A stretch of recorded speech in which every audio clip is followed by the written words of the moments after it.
Okay, sekarang kita pergi pada section B. Okay, soalan nombor 1. Okay, dia pasal complex number lah. Okay, so soalan dia bagi Z1, Z2. Lepas tu dia suruh verify. Okay, verify the left hand side is equal to the right hand side. Okay, so dekat sini kita boleh buat asing lah. Kita tengok macam mana jawapan dia.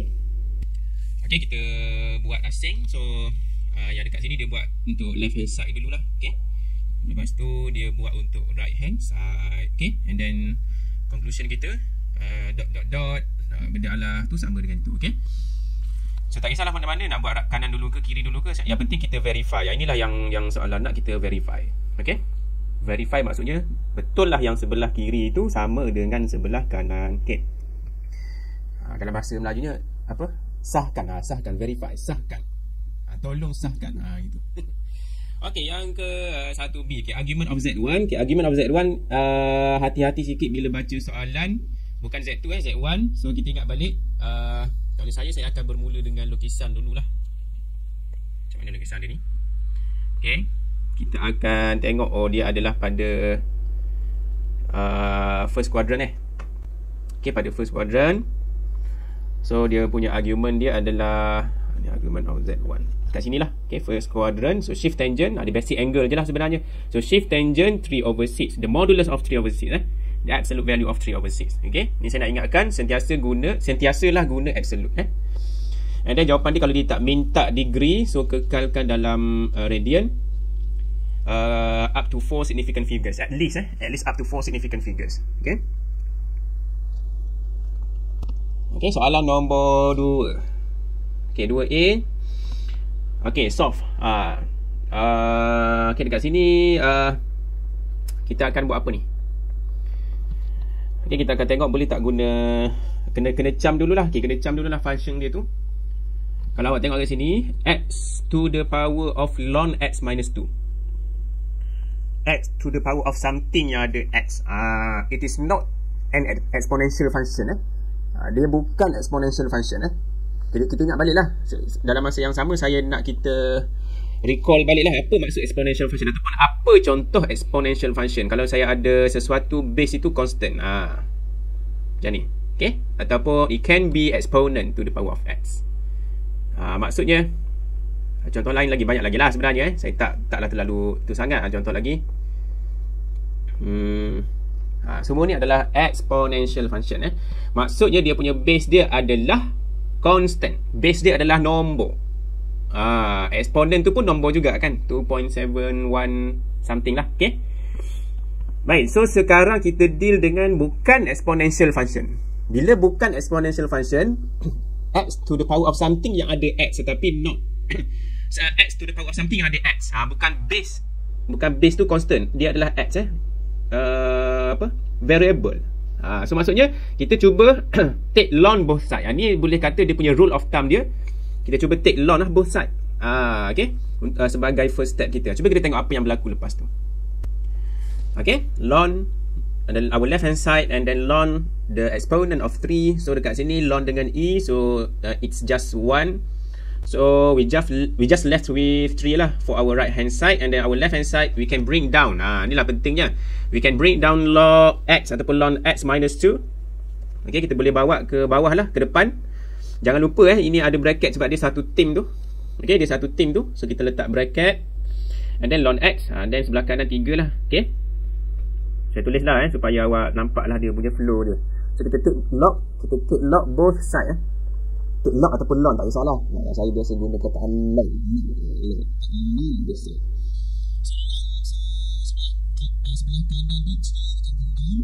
So dia akan jadi 3. Ini saya tunjuk detail sikit lah supaya nampak. So ln is just 1. So dekat sini we can bring the whole team, okay, to the front. Remember to put the bracket. Okay, so this one nak letak bracket pun letak lah. Okay, so dekat situ kita akan dapat sesuatu yang macam ni lah. So dekat sini apa yang kita akan buat lepas tu, kalau awak nak expand dulu pun boleh.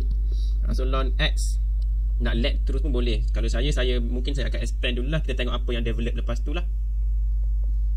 Okay, kalau kita expand, maksudnya kita darab masuk lah ke dalam. So ln x darab dengan ln x, so ln x squared. Tengok letak, saya letak bracket tu. The whole ln x tu kita squared kan, bukan ln x squared. This one is log ataupun ln of x yang square. Kalau kita tulis macam tu, maksudnya x tu yang square. Maksudnya 2 tu kita boleh bawa ke depan, tapi benda tu salah. Benda ni salah. Yang dimaksudkan ln x darab dengan ln x tu adalah ln x, the whole ln x tu yang kita square kan. So kalau kita nak tulis detailnya, dia akan maksudnya ln x darab ln x lah, macam tu. So it's completely different from the ln of x squared. Okay, jauh beza dia tu. Okay, so saya delete benda yang tak ada kaitan. Okay, so dekat sini kita nampak, oh ini kalau saya let ln x, bukankah dia akan jadi seperti quadratic equation? Sebab itulah dia guna let ni. Dalam kelas saya biasanya saya let dengan u lah. So tak ada masalah, saya follow je lah skema ni. Okay, so kalau saya let ln x sebagai u, ataupun saya ikut dia lah, so dia akan jadi y squared minus 2y minus 3. Okay, we can bring 3 to our left hand side, so that the right hand side is just 0. And then we see this is just a quadratic equation that we can easily solve. Okay, so kita akan guna calculator, dapat 2 real distinct roots. Okay, so let kita start balik dengan apa yang kita let y tadi tu, and then kita just solve for x. Okay, so saya nak tekankan dalam exam, bila awak dapat nilai u ataupun nilai y tu, tolong jangan guna shift solve ataupun apa-apa. Tolong at least tulislah step yang kita nak selesaikan tu. Maksud kata jangan terus bila kita dapat y, jangan terus lompat daripada sini pergi sini. Okay, maksud kita sub balik ln x equal to 3, ln x equal to negative 1. Okay, tolong tulis balik in terms of ln dulu, and then baru kita eliminate ln by taking exponent both sides. Macam tu. Okay, so we have 2 answers. So make sure dalam exam kita recheck lah. Okay, kita recheck. Ingat, saya nak selalu tekankan, soalan yang perlu recheck adalah LAS, soalan yang melibatkan log ataupun ln, absolute and then cert. Saya tak tulis, awak tulis sendirilah. So ketiga-tiga jenis soalan ni kalau jumpa tolong recheck. So dalam soalan ni kedua-dua jawapan tu betul, so saya akan buat triple dot lah. So dot. So dua-dua jawapan ni betul. So ada 2 jawapan untuk X. Okay, itu adalah untuk part 2A. Lupa, recheck tu maksudnya X awak tu masukkan ke dalam original equation tu. Original equation ingat. Okay, dan sedikit selingan lah, saya tak ingat nak sentuh tadi. Yang property yang awak mungkin kena ingat juga, bukan mungkin lah, mesti ingat juga adalah, contohnya kalau awak jumpa soalan 4 log 4 base 2, contohnya saya tukar balik 4 log 2 base 4 gitu. So the base, the base of the power is 4. Dia punya power dia ada log, tapi base kepada log tu adalah 4 juga. So dekat sini jawapan akhirnya adalah 2. So ini ada dalam property of log lah. Awak tengok balik saya nak sentuh sebab benda ni sangat mustahak jugalah Okay, so kena ingat benda ni. Kalau base dia, okay, base of the power sama dengan base of the log dekat power dia tu, 4 dengan 4 sama, jawapan dia kita ambil je dekat ni. Ambil je. So apa lagi contoh lain saya boleh buat, contohnya 2 log 4 to the power of 3, contohnya. So base of the power is 4, and then base of the log dekat power dia adalah 4 juga. Okay, jawapan dia kita jangan ambil 3 je. So maksudnya dekat depan tu kita naikkan dulu so kita akan naikkan dulu, so dia akan jadi 4 to the power of log of 3 squared base 4 gitu. So maksudnya dia akan jadi 9. 3 to the power of 2 is just 3 times 3 lah, which is 9 So kena ingat ni, rule of thumb ni kena ingat benda-benda yang basic. Ada banyak lagi lah property, saya nak sentuh semua mana-mana yang nampak macam berkaitan dengan ni lah saya nak sentuh lah Okay, so this one this one yang tadi tu x to the power of, kalau kita tukar ln pergi log, dia akan jadi base e kan kat atas kan. So dekat sini kita tak boleh lah nak guna. Okay, tak boleh nak guna lah. So kalau saya pisahkan dia by law of indices, kita akan jadi dia macam ni, x to the power of ln x times dengan x to the power of negative 2 kan. Pisahkan dulu. Tetapi dekat part ini, okay, x to the power of ln x adalah log x base e kan. So benda ni tak sama, so kita tak boleh nak guna lah benda tu This one is base e, but the base of the power is x, so it's not the same. So we cannot use the one that we have taught lah. Tak boleh nak pakai lah. Okay, soalan nombor 2B. Okay, 2B is just soalan berkaitan dengan inequality. Cuma dalam soalan ni dia sajalah dia nak awak, mungkin dia nak test awak punya attention pada soalan lah sebenarnya. Okay, X is not equal to 5. So dalam jawapan akhir nanti awak kena keluarkan daripada solution awak dapat nanti. Kena keluarkan 5. Jangan jadikan 5 salah satu daripada solution awak lah. So kena hati-hati dengan soalan Padahal kalau ada yang tanya saya lah, kenapa X tak boleh sama dengan 5? Kalau kita masukkan dekat dalam original equation tu okey je, dia satisfy je kan kalau awak test So kalau X sama dengan 5, cuba awak masukkan dekat sini Okay, 5 times 2 is 10. 10 plus 3 is 13. So the modulus ataupun the absolute of 13 is just 13, right? So our left hand side kita akan dapat 13. So our right hand side, okay, 5 minus 5 is 0. So the modulus of 0 is just 0. So what is the problem? So macam tak ada masalah apa-apa. So maksudnya 13 memanglah lebih besar daripada kosong kan? So maksudnya x5 tu is accepted. So kenapa dia tak boleh sama dengan 5? So dalam soalan ini saya dah sebut tadi, dia mungkin nak test kita punya attention lah. Alert tak dengan soalan. Dia saja nak supaya kita alert dengan soalan. Nanti dalam solution akhir itu kita akan exclude 5 from our solution that kita akan jumpa nantilah. Okay? Dia tak ada sebabnya. Kenapa X tak boleh sama dengan 5? Sebab soalan tu tak nak terima X. Itu je jawapannya. Sebab soalan tu tak nak terima solution X. As simple as that lah. Okay? So maksudnya dekat sini saya nak padam balik benda tu. Okay? So apa yang kaitan dia ataupun kita nak tulis macam mana?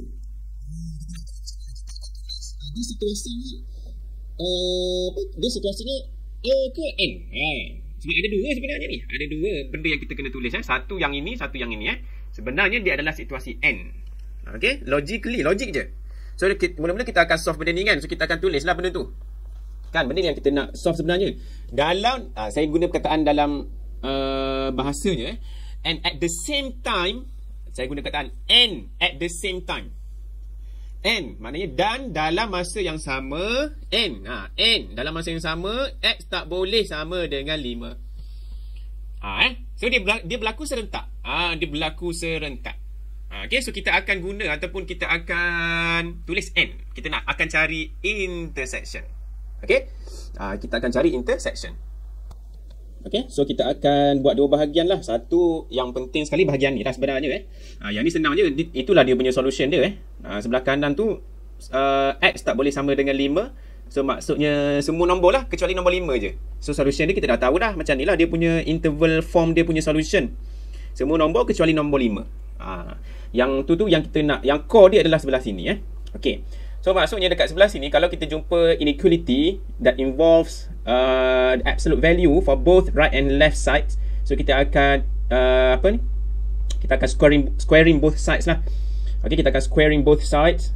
So dekat situ macam dalam tutorial note kita akan simplify lah lepas tu. And then kita dapat satu quadratic inequality sebelah kiri tu, and then kita factorize. So jawapan yang sebelah kiri tu yang saya warna hijau ni lah. Okay, so saya ikut dalam skema dia, saya tambah dekat sini lah. So kena adalah step dia. Kalau quadratic inequality, so must guna kaedah. Biasanya kita akan pakai yang graph lah, sebab benda tu yang daripada SPM. So senang ingat lah. Nak guna number line pun tak ada masalah. Nak guna TOS pun tak ada masalah. So kita biasa pakai ni lah. So yang sebelah kanan tadi tu X not equal to 5. So we already have the solution which is negative infinity 5, and then unite dengan 5 up to infinity. So that right hand side adalah yang sebelah biru ni. So yang sebelah biru ni solution dia semua nombor real numbers except 5. Okay, selain ataupun kecuali 5. And then kita ada di tengah-tengah sebab N. So N mestilah intersection. So we want to find the intersection between those two parts of solutions kita ada tu. And then kita gabungkan dia. So kita gabungkan dia dalam satu number line yang besar. So kita akan cari kawasan apa? Kita akan cari kawasan N, which is the intersection itself. So saya nak highlightkan kawasan intersection kita. So region yang mana yang ada two parts of solution. Yang ini, yang itu dengan yang ini. So saya lorek lah. So ini and also this one. Okay, so kena hati-hatilah dekat boundary dia. Saya sebut boundary dia lah. Dekat negative 8 tu dia punya salah satu solution dia ada ring. So ring tu maksudnya exclusion, tak termasuk. So we cannot take that negative 8 as our solution. And the same goes with 2/3 and also 5. So ada ring je, so kita tak boleh ambil lah. Untuk N lah, untuk intersection. Kalau untuk O kita boleh je ambil. Kalau salah satu tu ada cover, salah satu boleh cover. Tapi dekat sini sebab kita nak N. N, ingat balik n. Syarat dia dalam masa yang sama x cannot equal to 5. So n. So yang sini pun kita tak boleh nak ambil 5 as our as part of our solution, tak boleh. So ada 3 zone yang terpisah, separated. So when it's separated, we use union untuk unitekan balik. Kita nak unitekan balik. So kita akan use union symbol. Okay, union symbol. So in the form of interval, kita tulis macam ni lah. So nak tulis dalam bentuk set pun boleh, tapi saya tak tulis lah. So saya ikut apa yang ada dalam skema ni. So it's up to you, unless you are told which one of the form yang question tu nak lah. Kalau dia tak sebut, awak bebas tulis. Okay, itu adalah part B. Okay, soalan nombor 3. Okay, dia bagi function itu, and then soalan pertama dia minta the value of A when f of A is 1. Senang je soalan ini. Guna je lah information dia bagi tu, f of A. So f of A, we just evaluate the function of f at x equal to A sahaja, and then kita equatekan dengan 1. Okay, so kita masukkan saja, and then nanti dapatlah nilai A dia. Yang B, saya cerita dulu. Okay, yang B adalah dia minta f inverse. So kita ingat balik property f of f inverse of x equals to x. So kita akan guna property. Kalau soalan minta cari inverse, jangan guna let y yang macam SPM. Jangan guna let y. Jangan Okay, so kita tengok skema dia. Okay, so yang soalan part A tadi, kita just evaluate the function dengan x nilai A, and then kita samakan dengan 1, and then kita dapatlah A adalah negatif 2. Okay, untuk part B, okay, f of f inverse. So f of f inverse kita samakan dengan x, kita dapatlah nanti awak susun semua sekali tu, dapatlah f inverse. Is actually in the function of log. So kekalkan je jawapan dalam macam ni, tak ada masalah. And then untuk domain of f inverse, kita boleh tengok daripada function f kita, ataupun nak tengok daripada f inverse yang kita baru jumpa lah. So tak ada masalah lah. Saya suka tengok daripada ni sebab saya ingat exponential punya graph. So saya pun ingat, kalau domain of f inverse is just the range of f. Saya suka merujuk pada function asal. Kebetulan function asal dia tu dalam bentuk exponential function. So benda tu saya suka. Okay, so range of f exponential. Sebab exponential adalah senang kita nak ingat lah, berbanding dengan log. Tak tahulah, ikut awak lah, saya tak tahulah. Okay, so kita tengok exponential. Dia punya base tu 4, power dia yang penting tu, 4 to the power of x. Maknanya positif x. Kalau positif x, plus 2 tu tak ada apa lah, yang penting bentuk dia. And then kita note dekat situ, dia tak ada plus something kan. Maksudnya plus 0 lah maksudnya. Jadi dia punya horizontal asymptote dia tu adalah pada paksi x itself lah. So asymptote dia pada y equals to 0. Ini adalah asymptote dia pada paksi x sendiri. So maksudnya bentuk asas dia, kalau power dia positif x, so kita akan lukis secara menaik lah. Okay, exponential function. So maksudnya dekat sini, range dia senang lah. Range dia adalah daripada, guna dx ray, dx domain untuk x, ray, ray, range untuk y. So tapi masing-masing punya teknik dalam kelas tu berbeza-beza. Saya guna macam tu lah. So range adalah paksi y. Kita akan gerakkan along paksi y, range. Okay, kita akan gerakkan. So paling rendah function kita tu, okay, paling rendah dia hanya boleh pergi just after 0. Okay, daripada bawah ni kita nak pergi ke atas. Kita nak bergerak ke atas along the y axis. Kita akan gerak ke atas. Sebelah bawah ni tak ada function. Tak ada garis merah tu, tak ada function dia. So it cannot be negative lah. So kita akan gerak ke atas. Saya tak nak tunjuk pembaris pun tak tahu, tak jumpa kat sini. Kita gerak ke atas. Okay, semakin pembaris kita gerak ke atas, okay, function itu akan pergi towards positive infinity. Paling rendah dia boleh pergi just after 0. Just slightly after 0, atas.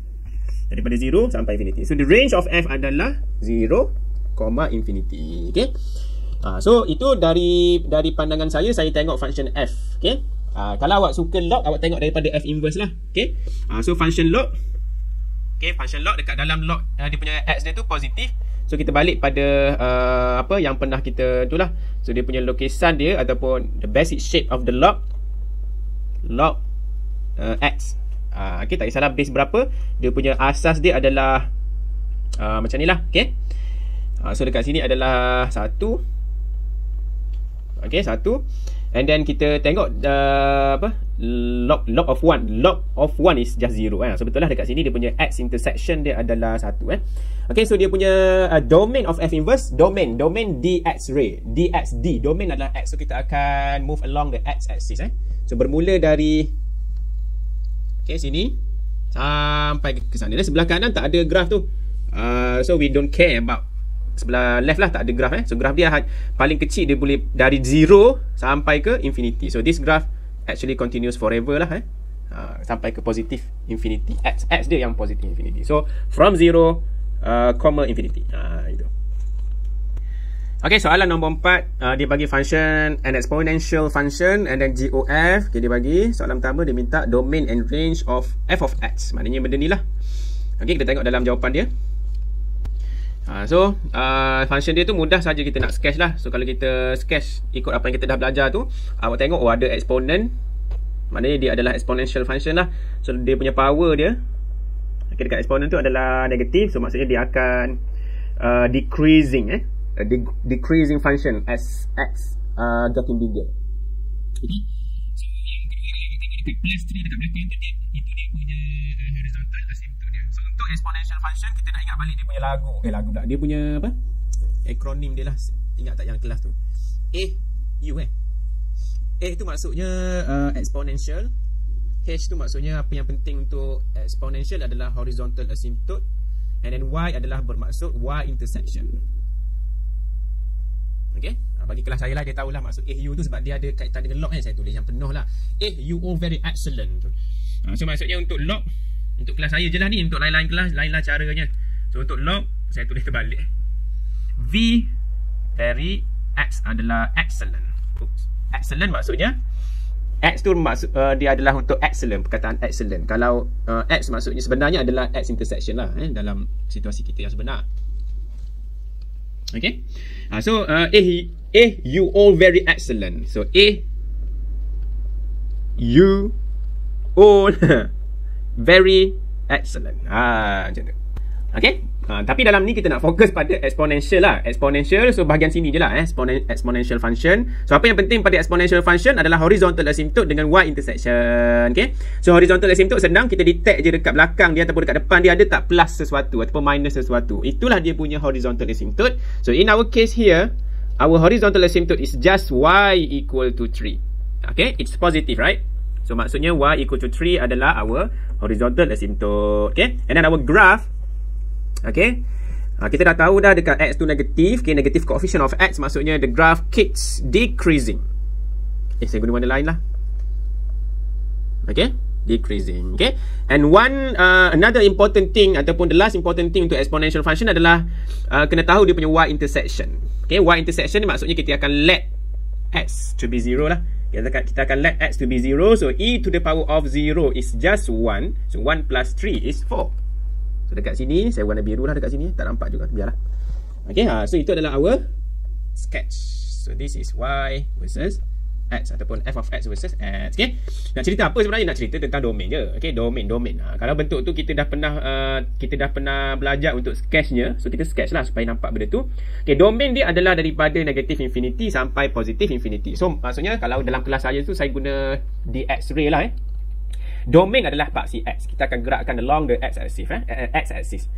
Domain dx ray. Range adalah paksi Y. Macam tu. Kita gerakkan pembaris kita along the Y-axis. Okay. So maksudnya kalau kita gerakkan daripada kiri, pembaris kita daripada kiri sampailah ke kanan tu, dia akan pergi forever tu. Negative infinity. Okay, sampailah ke positive infinity. Okay, untuk domain of F. Okay. Untuk range of F, dia punya range adalah kita akan move our ruler along the Y-axis, maksudnya daripada bawah ke atas lah. So dia boleh pergi paling rendah pada just after 3. Dia tak boleh sentuh 3. Dia tak boleh, graf hitam tu dia tak akan ada sebelah bawah dia punya horizontal asymptote tu. So maksudnya 3, infinity lah. Daripada 3 minimum, just after 3 sampailah maximum, sampai bila-bila graf kita tu. So saya buat anak panas sikit lah. Buat anak panas sikit, maksudnya dia akan pergi ke positive infinity lah. So the range of F is just open interval 3 infinity. Okay, so yang ini dia guna algebraic approach lah. Saya dalam soalan ni, kalau siapa guna graf lagi bagus lah. Tulis jawapan ni, lukis sikit, settle masalah. Okay, yang ke B. Okay, soalan nak minta ataupun tanya GX. Okay, GX dia bagi GOF. Okay, and then our F kita dah ada dah. Ingat tadi our F it's already given to us, which is exponent to the power of negative 2x plus 3. Okay, plus 3. So kita just ni composite. So kita just ganti saja. Composite ni awak kena buat ni. Maksudnya dia nak tengok ni awak buat ni dari kiri kanan bukan daripada kiri gitu, bukan. Dia punya tu adalah two-sided. Two-sided, serentak tu. So maksudnya GOF. So G of F. G of F. Okay, saya nak highlight ni benda ni. Ni kena tulis ni. Jangan terus nak let Y je kerja kita kan, nak cepat je. So ni adalah proses untuk composite function kan. Sebab it's given F, so kita akan gunalah ilmu composite tu dulu. Okay, so G of F. So gantikan F dengan benda lah tu, function asal dia. And then dekat situ lah kita akan let. So nak let apa-apa huruf tak kisahlah. So biasanya U lah, dekat sini diguna U pula. Tak apalah, kita ikut dia lah. Nak guna let Y pun boleh kan. Okay, so let U and then ni macam SPM. So kita let je. Okay, yang ini boleh let sebab dia bukan nak cari inverse. Saya nak tekankan soalan ini bukan nak cari inverse. So kita boleh guna kaedah let. Kalau soalan yang minta cari inverse, jangan guna kaedah let. Kita guna property yang f of f inverse sama dengan x. Gitu. So awak akan teruskan, nanti awak dapat GU dulu. Ni mustahak benda ni. Macam mana saya nak tulis ni? Saya highlight lah benda yang penting. So bila awak let U, ni penting kena sebut. Okay, and then awak punya ni kena tulis semua. So maksudnya dalam kita punya proses untuk simplify tu. Okay, dalam proses untuk simplify tu, okay, awak tengok keadaan dia lah. So dalam ni, sebelum saya nak tekankan yang hujung nanti tu, okay, dalam ni bila awak let U, okay, awak akan dapat, kenapa dia stop macam ni je? Dia tak cari pun X. Kalau ikutkan, kita akan buat macam mana? Kita akan buat X sebagai subjek kan. Maksudnya kita akan U minus 3 equals to E to the power of negative 2X. Dan kita take ln U minus 3, okay, ln E negative 2X, and this one gone. Sebelah kiri itu akan jadi negative 2X. Kan kalau ikutkan, kita akan express X sebagai subjek, betul tak? Ln U minus 3 all divided by negative 2 kan. Okay, kalau ikutkan, kita akan buat macam ni lah. Boleh je, tak ada masalah pun nak buat macam ni pun, tak ada masalah. Nanti awak gantikan X tu dekat sini lah. Gantikan X berdalah yang dalam in terms of U tu ke dalam sini. Tetapi untuk lebih mudah, awak cuba alert lah. Maksudnya memanglah dia punya cara asas dia, kita akan jadikan X sebagai subjek, dan kita nak sub balik dalam ni. Tetapi cuba awak tengok dalam function ini, okay, dalam itu kan ada exponent to the power of negative 2x. Dekat dalam U awak pun ada juga exponent to the power of negative 2x. So why not kita just jadikan E to the power of negative 2x itu sebagai subjek saja. Maksudnya kita just gantikan benda ni nanti dengan U tolak 3 je. Macam yang dia buat ni. Dia sama je. Kalau awak express X sebagai subjek, awak ganti balik dalam ni, dia akan jadi nampak crowded. Tapi sama je. Exponent to the something yang kuasa yang ada ln, dia akan jadi it's just gone lah. Maksudnya dia akan ambil power dia je. Awak buatlah sendiri nanti. Okay, sama je. So dekat sini kita akan, okay, yang saya nak sentuh, yang saya nak sambung balik tadi, apa yang penting awak kena tulis apa? Awak kena tulis benda ni semua kena ada. Okay, and then simplify. Bila awak simplify, mesti dulu tulis G of U. Jangan terus tulis G of X. Tulis dulu G of U. And then baru kita change U to X. Okay, baru kita akan tukar. So semua yang saya kuning-kuning tu, semua tu penting tu. Yang ni pun penting lah ni. Okay, ataupun awak nak buat macam ni pun boleh. Semua ni lah, tapi panjang lah. Okay, panjang lah. Dia dapat juga benda yang sama. Okay, so itu adalah our G of X. Okay, soalan yang C, part C. Okay, dia minta cari G inverse. So kita akan guna property lah. Okay, G inverse of X is just X. Okay, kita guna je property tu. Dia terdapat dalam bentuk macam ni pun tak ada masalah.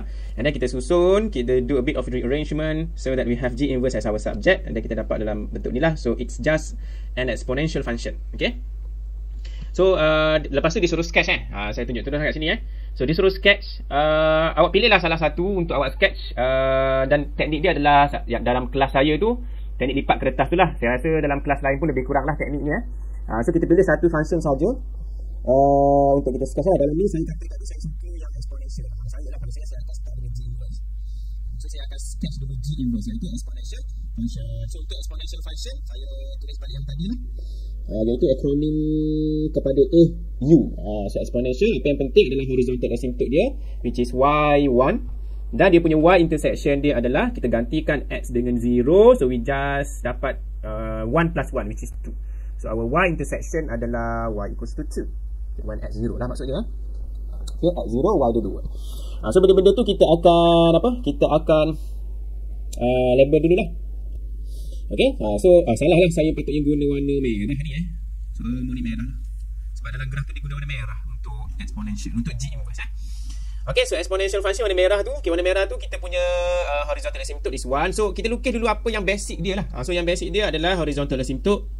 Okay, yang merah So yang merah ni dia ada y intersection yang saya dah kira tadi 2. So kita labelkan. So kita lukis dulu. Kenapa dia increase? Sebab dia punya power coefficient of the coefficient of x dekat power dia tu adalah positif. So dia akan menaik. Saya buatlah nak panas sikit, menaik. Okay. And then kita akan lukis y equals to x. Cuma kena hati-hati dalam lukisan ni. Kalau saya tak berapa setuju lah, sebab dia punya angle dia tu, it should be 45. Okay, 45 dekat sini 45. So dalam ni dia tak nampak macam 45. Maksudnya dia tak berapa simetris. Kalau boleh, oops, tu sangat tu. Macam tu lah rasanya kot. Lebih bagus lah. Cuba awak sendirilah Sebab nanti kalau awak tak check dia, taklah betul-betul 45. Kita nak supaya nampak simetri. So kalau awak buat, kalau dia tak simetri, bila awak lipat nanti, bila awak lipat, dia susahlah kita nak apa? Tekap tu. Kita nak lukis yang hijau ni kita lipat, lepas tu kita tekap kan, supaya nampak, kita buka balik nampak yang hijau tu kan.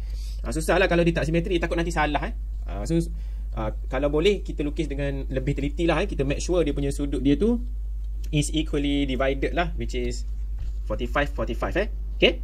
Baik, so nanti awak lipat about the y equals to x axis of reflection. I sebut axis of reflection, paksi pantulan lah. And then baru kita tekap, kita lipat, kita tekap, and then kita buka balik, and then bekas dia tu, dia punya kesan dia tu, kita pun tulis balik, kita lukis balik yang kesan dia tu. So nanti dapatlah yang hijau tu Okay, baik. Another important thing to note is the labeling Okay, labeling maksudnya kalau kita punya G inverse kita tadi tu ada dia punya horizontal asymptote. Okay, untuk yang G dia, bila awak lipat tu, untuk yang G dia pun ada dia punya asymptote. Dia akan jadi vertical asymptote. So saya nasihatkan awak label awal-awal. So horizontal ada, sebelum lipat tu awak lukis dulu dia punya vertical asymptote, mesti ada. Sebab reflection, kalau y sama dengan 1, x mesti sama dengan 1. Dia adalah reflection. Kalau x jadi y, kalau y jadi x. Macam tu. Kalau dekat sini ada y intersection 2, dekat sini mesti ada x intersection 2. So itu awak check lah dalam proses awak nak lukis tu. Okay, and then finally dia punya labeling. Labeling tu kena tulis y sama dengan 1 dekat situ. Saya guna warna merah lah merujuk pada G inverse saya. So y sama dengan 1 is our horizontal asymptote for our G inverse. Yang hijau adalah G of x. So yang hijau tu saya kena label ni, x equals 1 is our vertical asymptote untuk G punya function. Okay, so kena ada label. So saya highlight benda ni, function kena ada label. Lepas tu y equals to x, kena ada lukisan tu. Okay, and then kena ada label y1, x1. Part C tu of course kena ada lah. Okay, macam tu. Okay, so yang ni tak ada, tu je lah. Okay, so terpulang pada awak lah. Saya start lukis dengan exponential function. Saya start lukis dengan inverse lah. Kalau awak suka ln, awak boleh start lukis dengan gx awak. Mana gx awak ni? Gx awak daripada soalan sebelum tu yang awak cari kan. Dia punya log, ln. Kalau awak suka log, awak lukis dulu yang hijau tu. Nanti awak lipat, awak dapatlah lukis yang merah dia. So proses dia tu tak kisahlah mana-mana je. Okay, soalan nombor 5 A. Okay, evaluate the limit. So kalau soalan tentang limit apa-apa pun, kita cuba directly substitute negative infinity ke dalam dulu lah. So dekat atas ni dia akan jadi infinity lah. So situasi dia adalah kalau x itu infinity, kita ganti dengan infinity, dekat atas akan jadi infinity. Dekat bawah pun infinity square darab dengan 4 tolak dengan 3, infinity semua tu akan jadi infinity lah. Kita ambil cert pun dia masih lagi besar nombor. So infinity over infinity. So situasi dia adalah situasi ataupun kategori type 4. Dalam kelas saya dia tahulah type 4 tu apa Okay, type 4 maksudnya kita akan, saya balik pada saya punya mind map tu. Okay, type 4 bila infinity over infinity, kita akan modify, iaitu kita akan divide each term with the highest power in the denominator. Kita akan divide setiap term yang ada dekat semua tempat dengan highest power of the term from the denominator. Gitu So balik pada tadi, kita tengok solution dia. Okay, cuma tengok dalam soalan dia ada cert ada cert. Situasinya tadi saya sebut tadi adalah infinity over infinity, dan dia melibatkan cert. Bila dia melibatkan cert, awak cuba tengok dulu dalam cert tu. Okay, dalam cert tu ada x squared. X squared So apa-apa pun saya akan cuba faktorkan. Ini adalah saya ikut sahaja yang asal ceritanya lah, kaedah asal dia. Yang merah ni adalah kaedah asal. Maksudnya daripada sini, okay, saya tak ingat nak buat nak panah tu. Ke sana Daripada sini soalan dia saya akan buat macam ni. Asal dia baru sampai sini baru dapat yang ni. Gitu. Okey. Saya lebih suka ikut benda yang asal supaya kita faham kenapa nak guna yang asal. Okey. Walaupun dalam SPM awak guna yang ni pun boleh terima. Sebenarnya boleh daripada sini lompat terus sini terus pergi sini terus dapat jawapan boleh. Tetapi saya nak supaya kita alert sebab dalam soalan awak perasan tak ada ditulis negative infinity. Saya takut nanti student terlepas pandang benda tu. Sebab dia tak sama dengan positive infinity. Okey. Baik, balik pada yang saya nak explain kaedah asal dia. Asal dia macam mana? Kita akan buat. Saya kata tadi saya akan cuba faktor keluarkan dia punya highest power from the set tu. Highest power of the term dekat dalam set tu saya cuba keluarkan. So saya akan faktorkan x square keluar. Okey, saya faktorkan x square tu keluar. So dia akan jadi macam ni. So maksudnya dekat sini akan jadi 4 minus 3 over x square. So maksudnya benda tu masih lagi dalam set. Masih lagi dalam set. Saya faktorkan di dalam. Saya masih lagi tak keluarkan dia. Okay. So dia akan jadi macam ni. Kalau awak tak percaya, awak expand balik, awak dapat balik benda ni. Okay. Ini kalau kelas saya, dia tahulah macam mana. Kalau lain kelas, lain lah cara. Saya tak ada isu sangat, tak ada masalah. Ikut saja mana lecturer masing-masing. Okay. So 3x plus 2 over, okay. Untuk set lepas tu darab, kita boleh guna law of indices. Kita boleh pisahkan dia. So set x square darab dengan set 4 minus 3 over x square. Okay. Okay. Dekat sinilah saya takut. Kalau awak terus ni awak terlupa negatif awak nak letak. Kecuali yang jenis hafal. Kalau jenis hafal dia kata negative infinity, mesti ada negatif dekat tepi set dekat luar. Kalau jenis hafal saya tak boleh nak kata apalah. Tapi kalau faham lagi bagus. Maksudnya bila kita nak hilangkan, saya fokus pada sini, bila kita nak hilangkan square dengan set, memanglah set dengan square tu boleh hilang. Set dengan square tu boleh hilang, tinggal x sahaja kan. Tetapi dia akan datang dekat kepala kita. Awak ingat tak kalau saya bagi contoh, x square sama dengan 4 Kalau x awak jawapan dia apa? Adakah jawapan dia set 4 macam tu? Dapat 2? Tak. Jawapan dia ada plus minus. Kan? Ada plus minus. Maksudnya dia ada 2 jawapan. Plus minus. Okay? So kita kena pilih plus ke minus. Tengok awak punya x tu approaches apa? X tu approaches negative infinity. Maksudnya ke kiri. Saya buat tangan ke sini tu harap-harap negative infinity lah. Betul lah rasanya. Negative infinity. Okay? Maksudnya nilai x tu negatif. Ke arah negative infinity. Maknanya negatif lah. So sebab itulah bila kita potong set dengan square, saya letak negatif tepi x. Nampak tak tu? Dia punya sebab kenapa negatif tu muncul dekat situ. Daripada basic. Ilmu basic knowledge yang kita dah belajar sebelum ni. Okay? Baik. So maksudnya, kita akan buang set dekat x square tu, terletak negatif sebab x tu approaches negative infinity. Kalau x approaches positive infinity, maka tak adalah negatif dekat situ. Yang lain remains. Okay? And then, kita tengok balik teknik dia tadi adalah divide each term dengan highest degree of the term from the denominator. So, highest degree of the term from the denominator adalah x lah. Okay, adalah x. So, kita akan divide all the term dengan x. Dekat atas pun kita akan divide by x. Yang kat bawah pun kita divide by x. Okay. So, dekat set tu kekal lah sampai ke hujung. And then, kita pun dapat simplify dia. 2 tak boleh potong. Dapat simplify dia. So dekat bawah akan jadi negative 1 ataupun negatif saja. Dapatlah macam yang dia buat ni. Dekat atas tinggal 3 plus 2 over x. Okay. And then kita sub dengan saya guna inverted comma tu. Kita sub dengan negative infinity. Jangan tulis. Awak jangan tulis 2 over negative infinity. Jangan tulis substitution dengan infinity. Awak terus faham. 2 divided by negative infinity, it is just 0. Tulis je 0. Jangan pula tulis 2 over 0. X awak tu adalah negative infinity. X awak tu bukan 0. Tu kena alert juga benda-benda tu. Okay. So kita akan tulis 3 plus 0 and then negative set 4 minus 0 dekat bawah tu lah. Okay. And then dapatlah negative 3 over 2. Okay. So saya nak ulang lagi sekali. Siapa dalam ikut masing-masing punya kelas. Kalau nak cepat awak tulis daripada sini terus pergi sini je lah.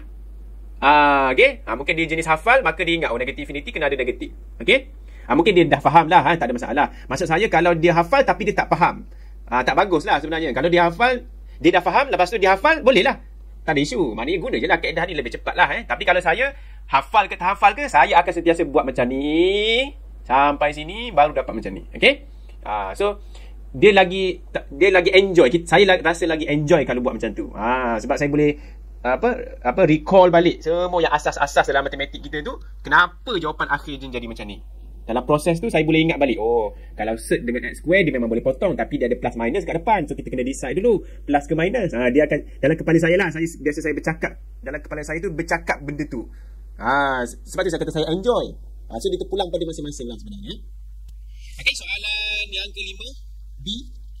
Nanti dia bagi function dalam bentuk piecewise. Dia minta cari A and B such that the function is continuous for all x. Such that the function is continuous for all x. Maksudnya dah confirm dah function tu continuous. Ataupun kadang-kadang dia tulis if. If find A and B if the function is continuous for all x. Maksudnya dah confirm jugalah. So saya nak highlight perkataan tu. Kenapa? Sebab kaedahnya cara penulisan dia tu hati-hati. Kalau kita dah confirm function tu continuous, cara penulisan tu kena ada 3 benda. Saya panggil dalam kelas saya 3 serangkai. 3 side by side. 3 items side by side. 1, 2, 3. 1 equal to 2 equal to 3. Okay. For all x maksudnya apa-apa boundary dia. For all x, apa-apa boundary yang ada dalam piecewise function tu semuanya continuous dekat point tu. So dekat sini ada 5 je lah. So kita fokus pada 5 je lah. Okay. Okay, so dalam piecewise tu kita terus kita note benda tu adalah 5 plus, yang ini adalah 5 minus, supaya kita tak bertukar. Okay, kalau bertukar je, terbalik je memang salah lah dalam penulisan kita tu. Okay, yang saya kata tadi tu dia continuous. Dia continuous, so kena ada 3 items side by side. Apa maksud 3 items side by side tu? Awak kena tulis f of 5. Dalam kelas kita start dengan f of 5, so ikut je yang kelas kita buat lah. Dalam saya tunjuk skema dia ni, dia start f of 5 tu sebelah kanan. So kita ada first item f of 5. Lepas tu second item, the limit of f of x as x approaches 5 from the left. And then our third item on the same line adalah limit of f of x as x approaches 5 plus. Ni yang saya panggil 3 serangkai tu. Okay, 3 serangkai. Okay, dan kita just isi. So f of 5, apa dia punya jawapan dia? Limit yang 5 minus, apa dia punya jawapan dia? Limit of f plus, apa jawapan? So kita akan isi tu 3 kolom. Isi. Okay. Maknanya kita jangan buat separate. Kita jangan buat f of 5 dulu kira dapat apa. Lepas tu dekat bawah dia limit 5 minus kira dapat apa. Lepas tu limit 5 plus kira apa. Jangan buat asing. Kita akan buat secara 3 serangkai. 3 items side by side. Okay. Baik, and then kita f of 5. So f of 5 tengok saja piecewise. So 8. So 5 minus. Okay, function pastikan yang betul. So function ini kalau awak salah terbalik function, dalam exam salah, semua salah. Okay, tak ada markah.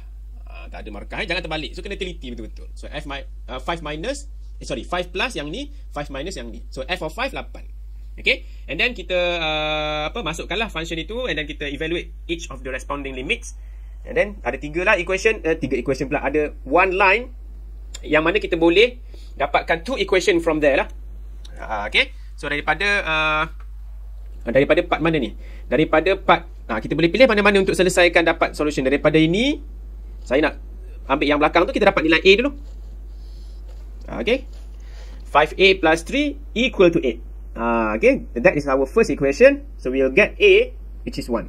Okay, and then ambillah mana-mana yang awak nak lagi, yang mana yang munasabah lah. So yang ini kita ambil dengan sama dengan 8 pula. So A dah ada. So and then kita dapatlah nilai B dia pula lepas tu. Okay, so itu adalah jawapan tu A and B.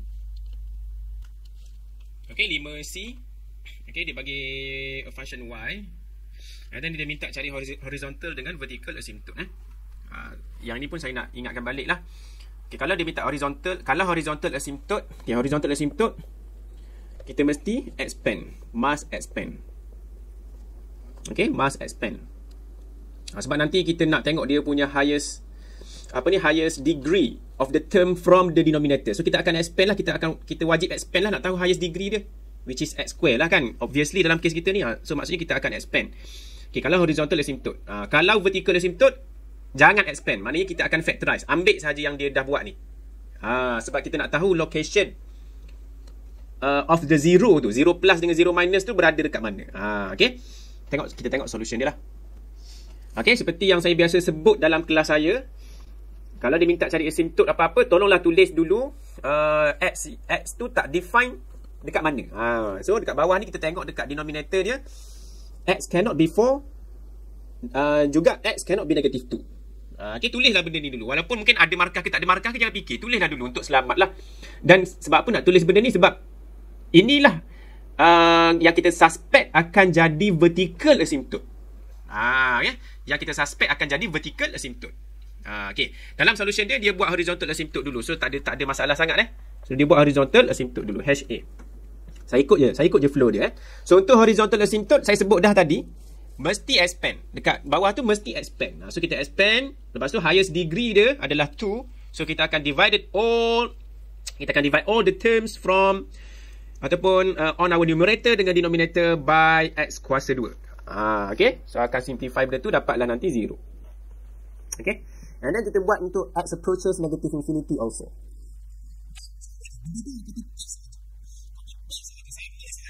Cuma beza dia dekat sini x negative infinity. Okay. Untuk case ni lah kita copy paste. Untuk case yang lain, contohnya kalau ada yang set macam tadi. Set, lepas tu dalam set ada x square. Tu kena hati-hati lah.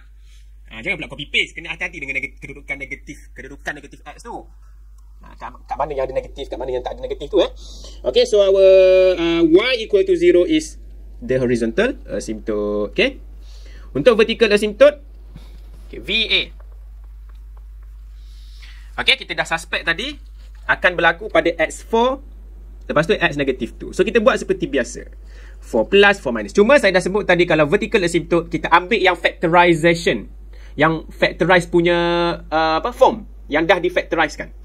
Kalau dia tak factorize, awak factorize sendirilah pakai calculator. Kalau dia dah factorize, ambil yang dah factorize lah. So kita akan guna benda tu sahaja. Kenapa? Sebab kita nak detect dia punya lokasi 0 plus dengan 0 minus. Dalam kelas saya ajar macam tu. Dalam kelas lain mungkin dia ada shortcut dan sebagainya. Saya lebih suka ajar sesuatu tu daripada detail lah. Kenapa akhirnya dapat positive infinity, kenapa akhirnya dapat negative infinity, kenapa positive infinity, kenapa negative infinity. Gitu. Okay, sebab kita nak detect dia punya location 0 plus dengan 0 minus tu dekat mana dia muncul. And then after that kita akan combine semua simbol. Okay, saya explain satu je lah dekat sini kan. Yang kelas saya dia faham lah. Okay, kalau limit 4 plus, okay, 4 plus maksudnya di mana location dia akan jadi 0. Mestilah dekat sini. Sebab 4 minus 4 akan jadi 0. Kalau sini 4 plus 2 is not 0, it's 6. So dekat sini akan jadi 0. Situasi ataupun lokasi dekat sini akan jadi 0. Okay, 0 apa? 0 plus. Sebab 4 plus adalah nombor yang besar sikit daripada 4. Kita fikir macam tu. Nombor yang besar sikit daripada 4 tolak dengan 4 adalah 0 yang bersifat negatif. 0 with a positive characteristic. 0 plus. Okay. Yang dekat sini 4 plus 2, it's just a positive number, which is 6. Dekat atas 4 plus 1 is 5. So it's also a positive number.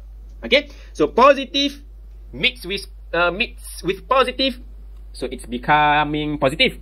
So positif adalah positif. Jumpa lagi positif 6 akan jadi positif. So akhir sekali, sebelum akhir 5, okay, 4 plus 1 5. So 0 times 6 is just 0. Tapi 0 itu karakteristiknya adalah positif. Okay. Sebab 0 positif, 4 plus 2 is positive. So positive mixed with positive, it is 0 with a positive characteristic. So 5 adalah nombor positif, 0 dekat bawah adalah nombor positif. So positive divided by positive akan gives you a positive. And then 5 divided by 0 is infinity. So positive infinity.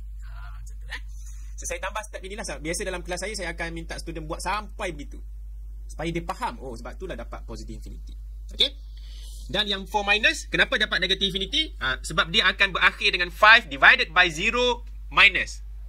5 is a positive number. Positive divided by negative. That's why you dapat negative at the front. And this one infinity. Kenapa infinity? Sebab 5 bahagi kosong memang infinity. Apa-apa nombor yang define divided by 0 is infinity. Okay. Okay. Undefined, maksudnya undefined lah. Okay. Kalau nak, benda ni tak payah hafal. Benda ni common sense. Kenapa sesuatu nombor yang define bahagi dengan kosong dapat infinity, dapat undefined? Saya bagi contoh mudah lah. Kalau awak ada kosong durian, maknanya awak tak ada durian, kosong durian. Awak nak bahagi kepada 5 orang. Terbalik. Macam ni. Awak ada 5, terbalik pula contoh. Awak ada 5 durian. Awak ada 5 durian.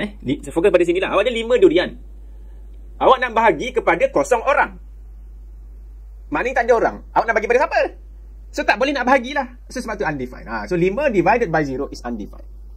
Okay? Macam tu. Ataupun boleh juga fikir, awak ada 5 durian. Awak nak bahagikan kepada awak nak potong durian tu kepada a very very small pieces. Maknanya awak nak bahagikan kepada contohnya 0.00001 piece. 5 durian awak nak potong halus. So maksudnya dia akan dapat banyak lah. Okay, 5 durian tu awak potong halu, potong halu 0.0000000001 contohnya. So awak akan dapat banyak lah benda tu. Tapi kecil lah. So maksudnya infinity lah. Tadi tu kita nak faham lah. Dalam fizik banyak lagi lah contohnya dalam math saya boleh buat macam tu je lah. Dalam fizik banyak lah contohnya untuk kita faham kenapa jadi infinity. Okay, so yang lain tu cuba ikutlah So dekat sini bila kita dapat show dia punya hasil dia adalah plus infinity ataupun negative infinity, maka kita dapat buat conclusion our vertical asymptotes are x equal to 4 and x equal to negative 2. Okay. Okay, 6A1. Okay, given function dia ni kita dah nampak lah dia ni adalah kita nak show dy dx. So kita dah nampak dah pattern. Ni mesti implicit differentiation. So kita akan implicitkan lah. Okay, kita tengok dulu part yang pertama A1. Okay, so kita akan differentiate both side. So dalam kelas saya selalu minta student tulis benda ni Okay, differentiate both side. Okay, so bila differentiate both side kita akan dapat macam ni lah. Ni saya tak detailkan, awak boleh, saya rasa awak dah expert lah. Okay, differentiate exponent akan dapat exponent balik So exponent punya term tu, exponent dia punya ni masih ada.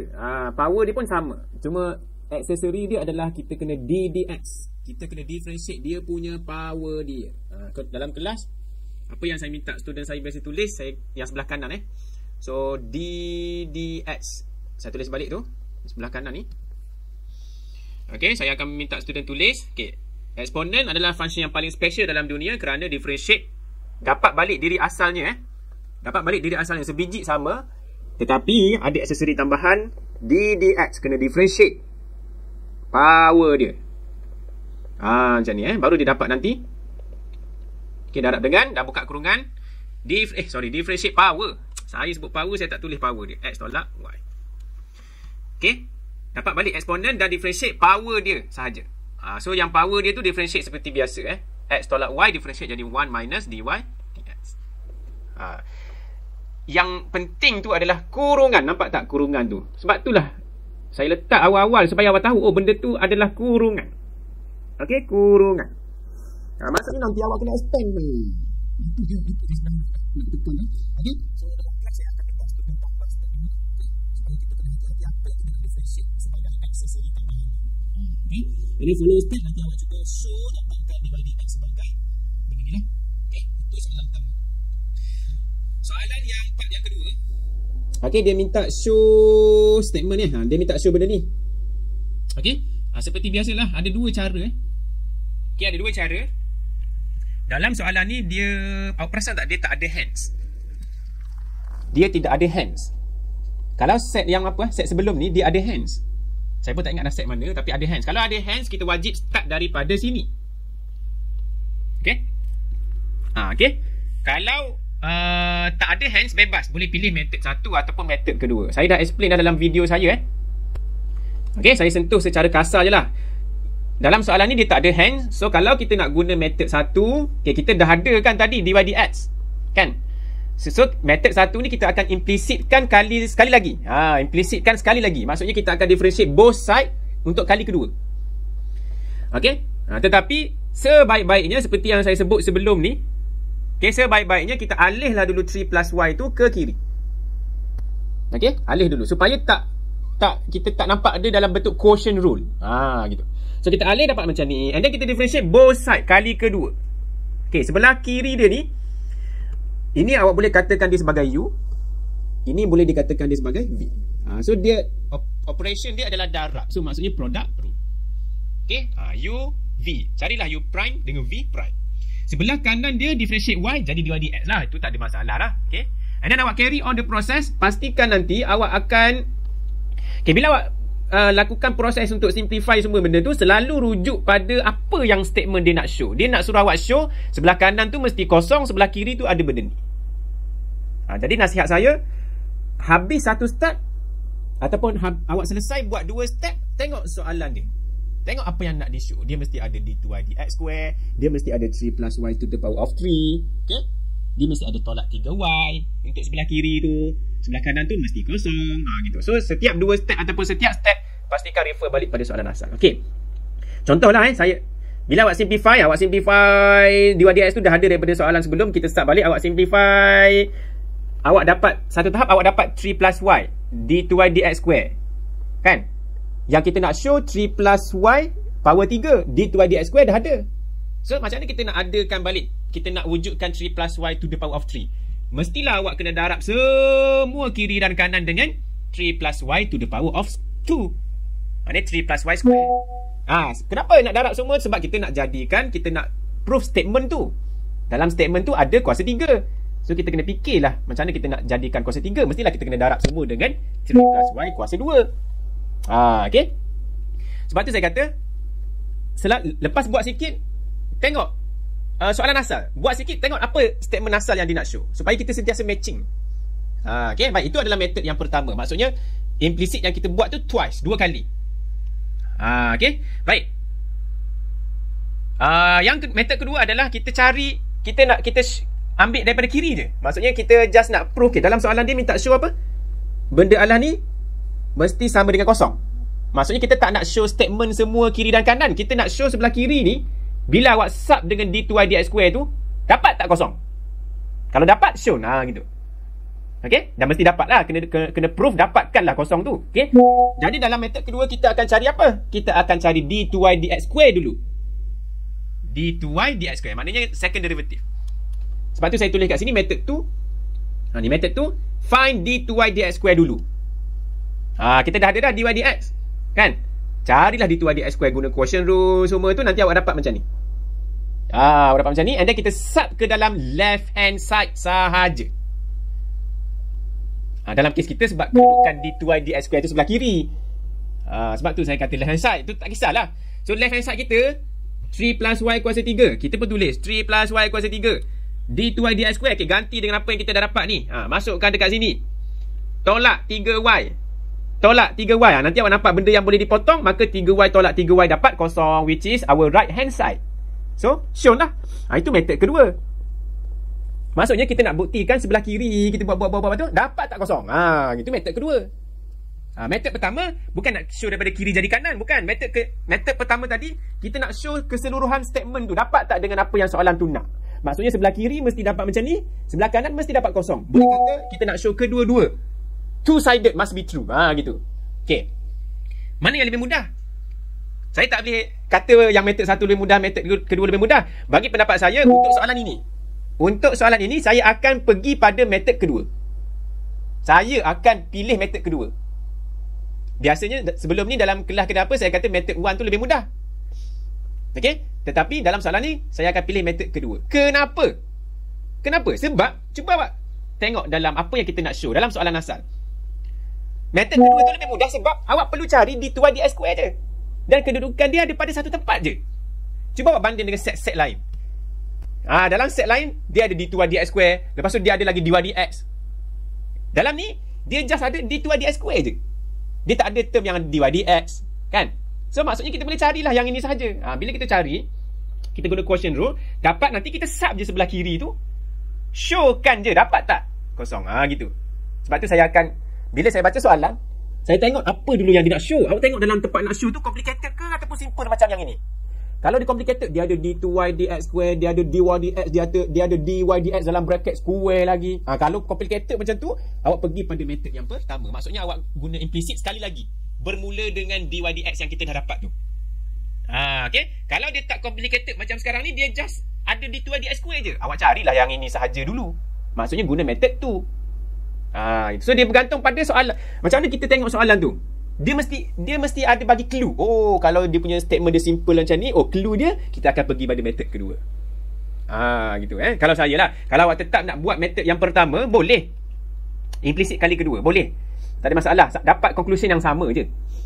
So tak ada masalah. Saya cerita tadi tu, kalau kita boleh nampak daripada awal clue dia.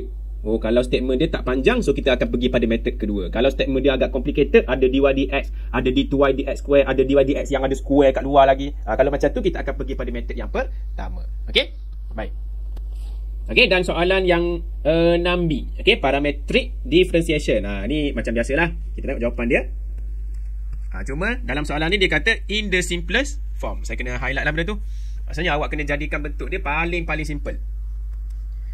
Okay, so macam biasalah. So saya tak nak detail sangat benda ni sebab awak pun dah tahu apa yang awak kena buat. Okay, DXDT, dapatkan dulu DXDT. Okay, saya dapat macam ni lah. So kuasa dia tu 1/2 sebab set so awak dapat macam ni. Saya tukar dia kepada bentuk yang kita nampak lebih mudah nak faham lah. So tak wajib tukar pun, saya sahaja tukar supaya nampak bentuk tu lebih mudah faham. Lepas tu samalah untuk DYDT, cari macam biasa. Okay, dan dapat bentuk macam ni lah. Saya tukar kepada bentuk ini. Okay, and then DYDX, okay, guna formula chain rule untuk parametrik sahaja. And then awak akan dapat combine kuasa dia tu. Ini kuasa 1, ini kuasa 1/2. So 1, sebab dia punya base dia sama, so the power can be combined. Kalau darab dia akan jadi tambahlah kuasa dia. So dapat kuasa 3/2. Dekat bawah pun samalah, kuasa 3/2. So cos over sin. So dekat sini, okay, so kuasa dia sama. So cos 2t divided by sin 2t all to the power of 3 half ataupun 3/2. Kuasa dia sama, kita boleh combinekan hukum indeks. Hukum indeks. So kita sekalikan je kuasa dia dekat luar. So maksudnya benda Allah kat dalam ni adalah apa? Cos over sin. Cos over sin adalah cotangent. Cot lah. Cot 2t to the power of 3 half. Okay, so 3/2 2t. Dalam trigo, dalam trigo kuasa dia tu awak tulis dekat tengah. Cot 2t to the power of 3/2. Tu cara nak baca dia. Okay, so kuasa dia tu letak dekat tengah-tengah. Dia tak adalah macam ni Cuma saya nak nasihatkan, bila awak cari DXDT, kalau trigo ataupun DYDT, tak kisahlah DXDT ke DYDT, kalau differentiate yang trigo-trigo ni, kalau ada kuasa macam ni ni saya akan biasa buat cos untuk dalam proses kita nak selesaikan tu, cos 2t kuasa setengah. Dalam proses, latihkan diri kita supaya kuasa sentiasa letak dekat luar. So dia akan jadi dia akan jadi chain rule. Chain rule dia akan jadi power rule. Dia akan jadi power rule 1/2 tu round depan. Kita nampak benda tu adalah sebagai power rule. Kalau awak tulis cos 1/2 2t, saya takut ada setengah orang dia tak nampak itu adalah power rule. So saya letak power tu dekat luar tu, dekat atas, dekat luar sekali. So nampak 1/2 tu kita boleh turun ke depan. Cos 2t, kuasa tu kita tolak dengan 1, dia akan jadi negatif 1/2. Macam tu And then perut dia kena differentiate sebelah dalam dia lagi. Dapatlah cos 2t differentiate dapat negatif sin 2t. And then tak habis lagi, ada lagi perut cos, kena differentiate lagi. Differentiate 2t jadi 2. So benda-benda tu dah benda-benda yang basic, so awak ingat balik lah. Okay, so itu adalah jawapan untuk DYDX. Mana tadi? Yang ni. Okay, untuk D2YDX square, benda yang lebih kurang sama formula dia. Okay, kita cari dulu D dt of DYDX. Maksudnya differentiate benda kita dapat tadi ni. Okay, differentiate kali kedua. Okay, you akan dapat sesuatu yang macam ni. Ni semua ni melibatkan apa? Basic lah, maksudnya dalam differentiate cot adalah negatif cosecant square kan. Ni dalam formula pun ada, awak boleh tengok kalau siapa tak ingat lah. So saya tak nak tekankan sangat. So D2YDX square, saya nak student selalu tulis formula tu balik lah. Tak rugi supaya kita tak silap. So D2YDX square adalah D dt of DYDX times dengan dt dx. Gitu. Okay, so yang ni dah ada tadi. D dt of DYDX kita dah ada, letak kat sini. And then dt dx tu kita terbalikkan saja. Kita dah jumpa tadi awal-awal. Terbalikkan saja, take reciprocal of dx dt tadi. And then kita simplify akhirnya. Okay, akan dapat bentuk yang the simplest version of the final answer adalah macam ni lah. Semua step yang simplify ni mungkin ada yang melibatkan trigo identity dan sebagainya. So kena boleh tahulah mana identiti yang nak guna. Saya takkan bincang kat sini sebab nak save masa lah.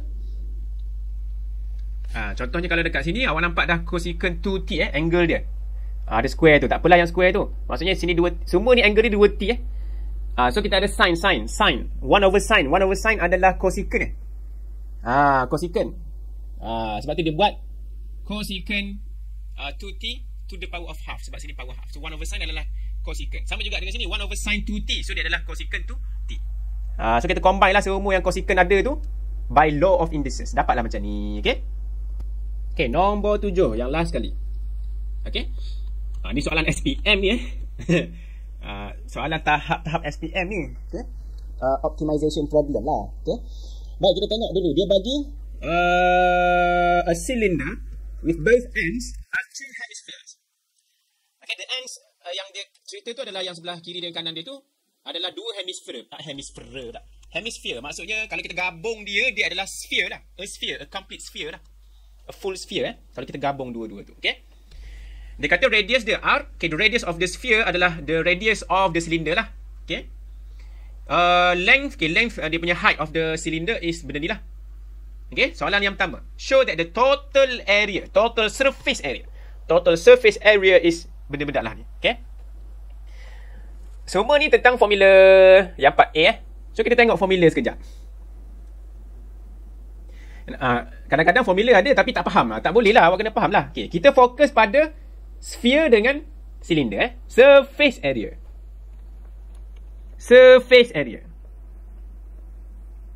Ni last batch dia tanya saya ni, dia tak faham ni apa benda sebenarnya ni.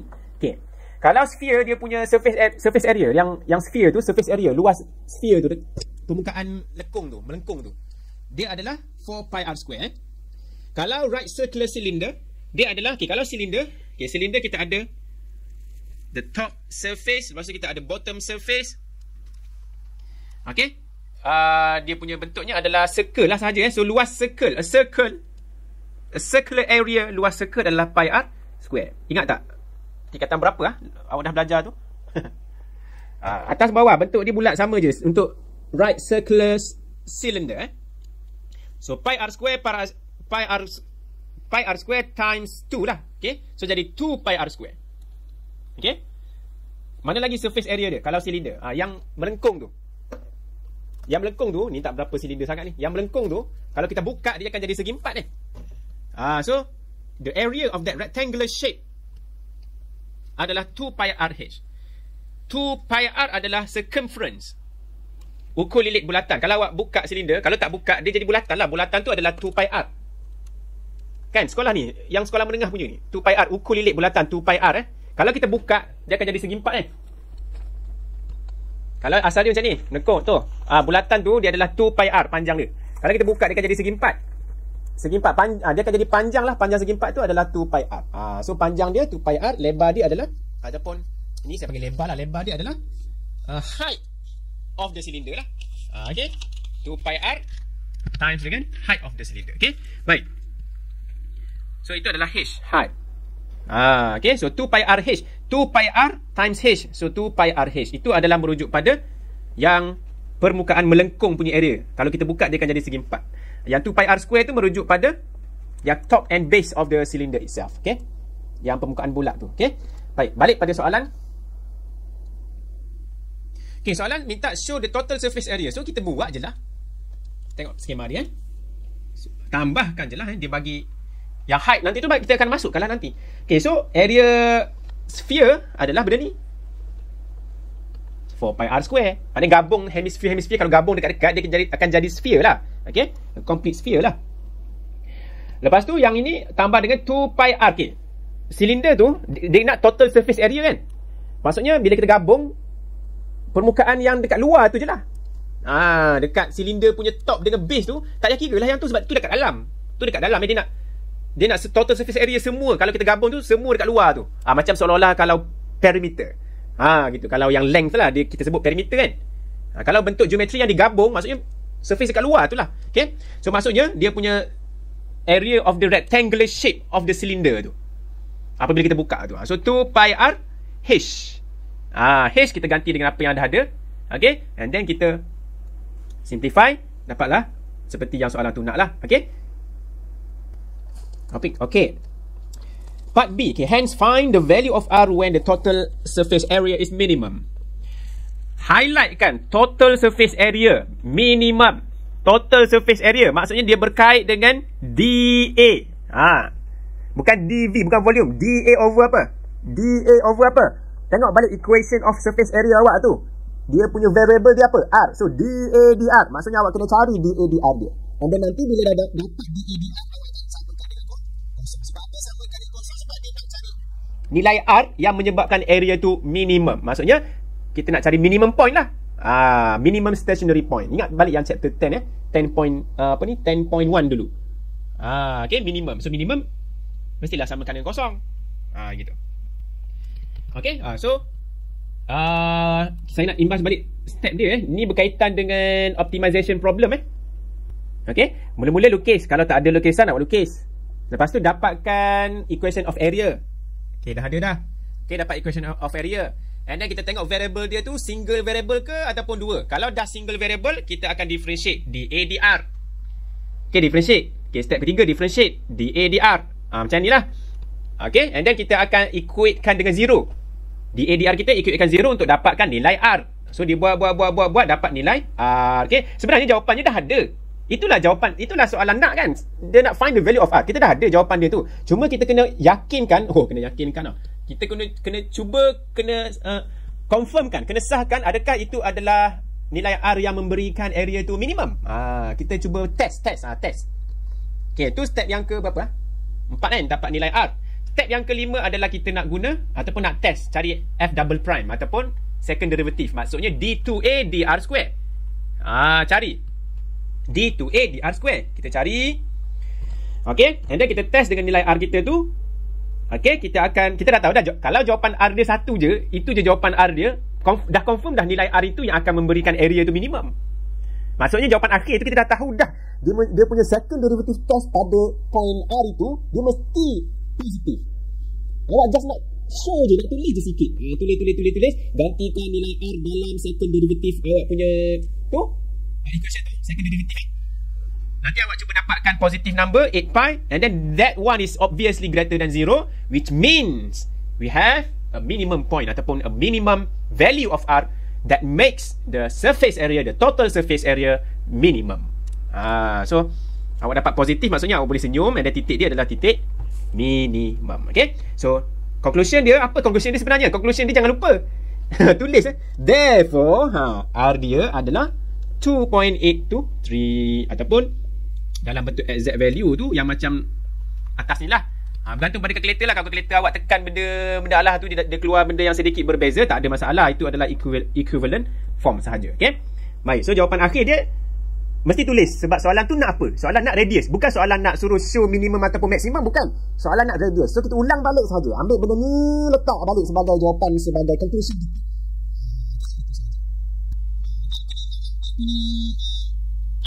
Significant figures. Kena kekalkan your answer up to 4 significant figures. At least. Okay, at least untuk selamat 4 significant figures. 1, 2, 3, 4. Okay.